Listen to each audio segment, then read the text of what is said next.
to program the lawn sprinklers for the summer.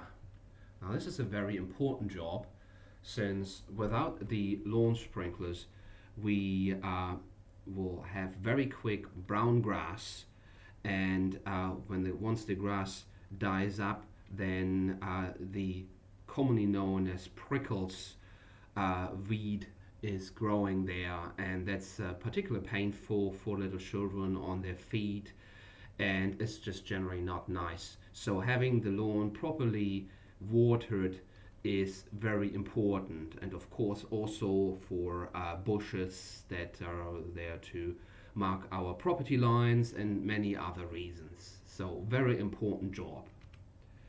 The first thing you need to have for this job is the 9-volt block batteries. They will be supplied by the body corps. Same goes for the code for the padlocks to actually access the sprinkler timers. Now and then, secondly, you need to wait to the actual time when you want the sprinklers to go off, which is ideally night or late afternoon, let's say 7 p.m. or something like that, because the council of course won't be happy of us watering during the day. It's also a bit of a waste because of evaporation and of potentially burning the grass with the water. So first thing to do is to open the box, and those boxes are multiple places. Some are inside, some are outside. The person who will be nominated to do this job will be provided a map of where those boxes are. So you simply open it up, and then you unscrew the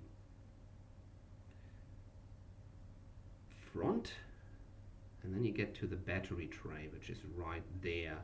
So you can see that here. So you pull out the battery tray and you put in the 9-volt block battery here. There's this little cable with the two contacts that need to be attached first, but it's fairly easy. And then you just put the tray back in, and it should nicely slide in and fit.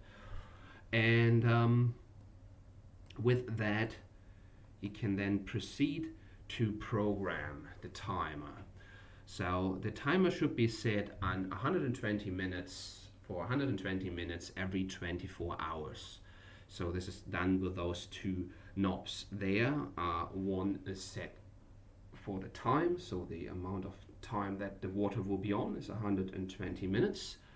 Right here on the left, and on the right it says 24 hours, and you need to turn the knobs to those times. It's most likely already set, but always good to check. And to activate this time, you push the button right on top of the tray between the two knobs, and it will light up with a red light for about 3 seconds, and then you know it's set. And as I mentioned before, it's set for 24 hours. So the time that you press this button, 24 hours after that, it will work for the first time. So then you just close everything, screw that top bit back on, nice and tight, so no water can get inside. And then you lock it back, because we don't want people to fiddle with it. And then you gotta wait for 24 hours. On the next day, let's say you programmed it at 7 p.m., then the next day, plus minus 5 minutes, it will turn on the water. Now, when it turns on the water, it's really important to check and see if all sprinklers are working. Sometimes during the winter time, maybe there's some dirt that got in there or whatever, so it's important to see that they are all, to check if they are all working, and also to check that the water doesn't go on any cars or the walls or anything like that, to prevent any kind of damage. And then once that is done, you report via email to the committee that things are sorted or that there are issues that we have to deal with. Very good.